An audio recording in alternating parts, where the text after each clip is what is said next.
The Roaring Twenties.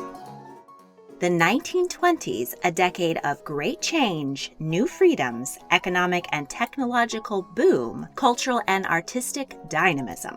A decade of hot jazz, short skirts, and clandestine booze. A glittering decade suspended precariously between two world wars. In America, we called it the Jazz Age. The Brits proclaimed it the Golden Age, and the French declared them Années, folles, the crazy years. As we begin a new decade, the 2020s, let's look back at the 20s that came in the last century, that glamorous time known as the Roaring Twenties. Between 1914 and 1918, Europe and North America cowered under the shadow of the First World War. 70 million young people went off to fight in the conflict that killed 9 million soldiers and 7 million civilians. In January of 1918, the world was struck by one of the deadliest pandemics in history, the Spanish flu. Germany, the UK, the US, and other nations locked in battle suppressed media coverage of the massive outbreak, while the newspapers of neutral Spain freely reported on the horrors of the disease. This led to false impressions that Spain was hit especially hard by the influenza, thus it was dubbed the Spanish flu. 500 million people were infected and as many as 100 million people perished, with 1 in 20 people around the world dead from war and disease. The armistice on November 11, 1918, and the end of the Spanish flu pandemic in December 1920 came as massive reliefs to the world. Young people, hit especially hard by both horrific events, felt their mortality not as an abstract concept, but as something real and tangible. They felt lucky to be alive when friends, neighbors, brothers, and sisters might not be. Much like the massive social upheavals in the 14th century following the Black Plague, and in the 1960s during the Vietnam War, the 1920s found the world poised for seismic changes. Mass migration from the countryside to cities had been going on since the Industrial Revolution, but it really picked up speed in the 1920s. By 1920, for the first time, more Americans lived in cities than in small towns. City living represented the cutting edge in modern, from electricity and plumbing to entertainment on Broadway and economic boom on Wall Street. The decade of laissez-faire capitalism ushered in a lack of business regulation that allowed American businesses to grow rapidly. The number of millionaires quadrupled. Regular folks were also enjoying a bull market and a surplus of jobs. Inflation was virtually zero. People had more money in their pockets and consumer culture burst forth. Factories churned out Model T cars, radios, time-saving kitchen aids, cosmetics, and clothing. Items once seen as luxuries exclusively for the wealthy were now accessible to nearly everyone. And if you didn't have quite enough to cover that new watch or refrigerator, credit became widely available to allow consumers even more buying power. Advertisements on the radio and in magazines were only too happy to tell people what they should want to attain that ideal lifestyle. They also saw their dreams played out on the silver screen. During World War I, filmmakers moved out west to California for cheap land and year-round sunshine. In the 1920s, the new studios in Hollywood expanded beyond short two-reel films to sweeping feature-length affairs. Glamorous picture palaces popped up all over to capitalize on new swashbuckler, horror, and romantic comedy movies. The first half of the decade was dominated by silent stars like Charlie Chaplin, Buster Keaton, and Rudolph Valentino. But in 1927, The Jazz Singer, the first talkie or film with sound, revolutionized the movie-going experience. Rather than relying on visual gags, short on-screen copy, and an in-theater piano accompanist, filmmakers were able to tell more complex stories with dialogue and dramatic scores. Stars like Greta Garbo, Joan Crawford, and Laurel and Hardy filled the theaters with their faces and their voices. Magazines and radio gave birth to celebrity culture, and these stars became as famous for their off-screen lives as for their on-screen performances. When not out for a night at the pictures, many tuned into radios, or the wireless as it was called in the UK. What started as an obscure hobby ended the 20s strong, with 40% of American households owning a radio.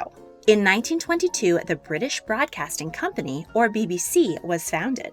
News and music were broadcast, but even more popular were radio dramas, serialized stories that were performed on the air by actors. Also on the radio, baseball. The American pastime hit a home run in the 1920s, with stars like Babe Ruth and Lou Gehrig, and new baseball stadiums constructed all over the country.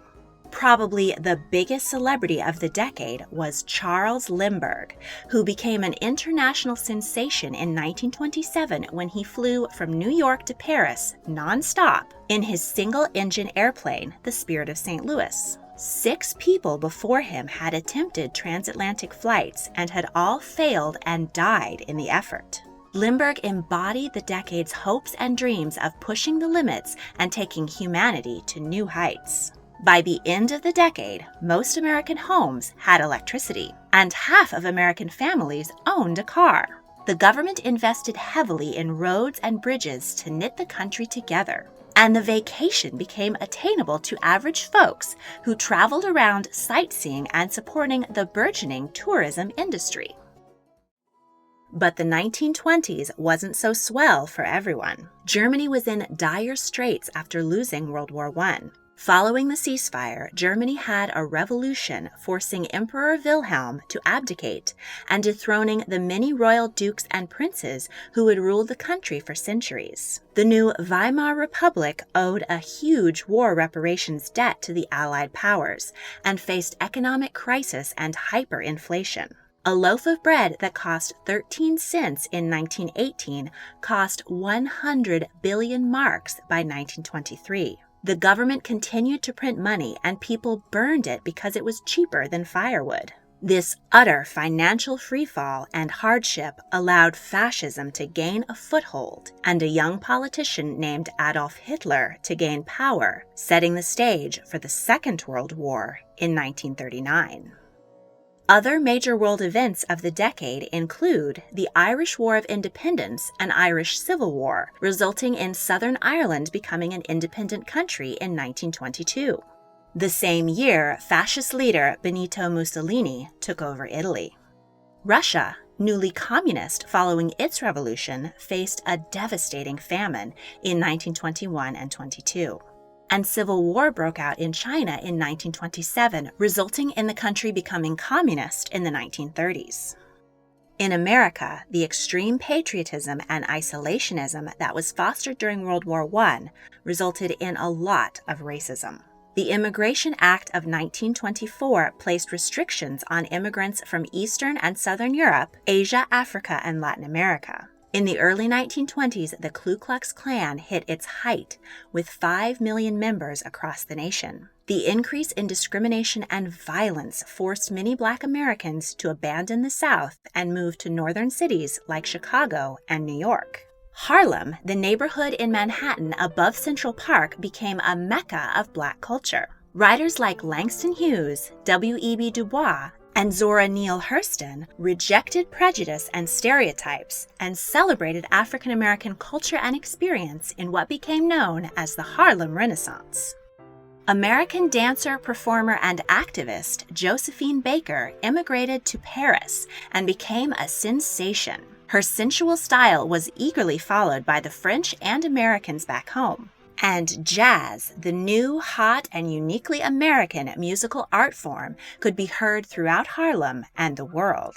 Jazz was born in New Orleans in the late 19th century, from the roots of West African music, blues, and ragtime. It combined polyrhythm, swing, improvisation, and call and response in a way never heard before. The fresh, energetic, and very danceable sound moved around the country where it was either condemned as immoral devil music or hailed as one of America's great original art forms, or just a really good time. During World War I, the most popular band leader in New York, James Reese Europe, joined up with the 369th Infantry, aka the Harlem Hellfighters. Europe the band leader introduced Europe the continent to jazz, and it was love at first listen. In the 20s, musicians like trumpeter Louis Armstrong, pianist Jelly Roll Morton, singer Bessie Smith, and composer Duke Ellington continued to create the sound that would define the decade known as the Jazz Age. Black and white people flocked to Harlem to hear jazz music at the Cotton Club and other venues, and to dance hot new steps like the foxtrot, Charleston, and Lindy Hop all night long. In addition to music, art changed and flourished. Art Deco, a modern style of clean, geometric shapes and bright colors, first emerged in France and quickly spread around the world, influencing the design of buildings, furniture, jewelry, fashion, cars, and everyday objects. Many American artists and writers, disillusioned with the war, moved to Paris to find inspiration. Writers Ernest Hemingway and F. Scott Fitzgerald, composer Cole Porter, artist Man Ray, and many others rubbed shoulders and chinked martinis with European artists like Pablo Picasso and Salvador Dali.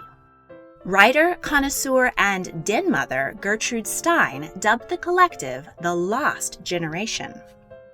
On January 17, 1920, the 18th Amendment went into effect in the U.S., outlawing the sale and consumption of alcohol. But nobody wanted to stop the party. Prohibition, rather than curb the vice of drinking, merely pushed it underground into house parties, private clubs, and speakeasies, where patrons often whispered a password and stepped through a secret door to discover a hooch-fueled party raging within. The manufacture and distribution of alcohol was taken from legitimate business into the hands of outlaws. Bootleggers, so called because tall boots were a convenient place to conceal illegal liquor, had been going strong for centuries, making questionable bathtub and backwoods concoctions of cheap tax-free booze. But the 20s was their boom time, and many were made sick or even died from drinking unregulated, contaminated, or altered liquor.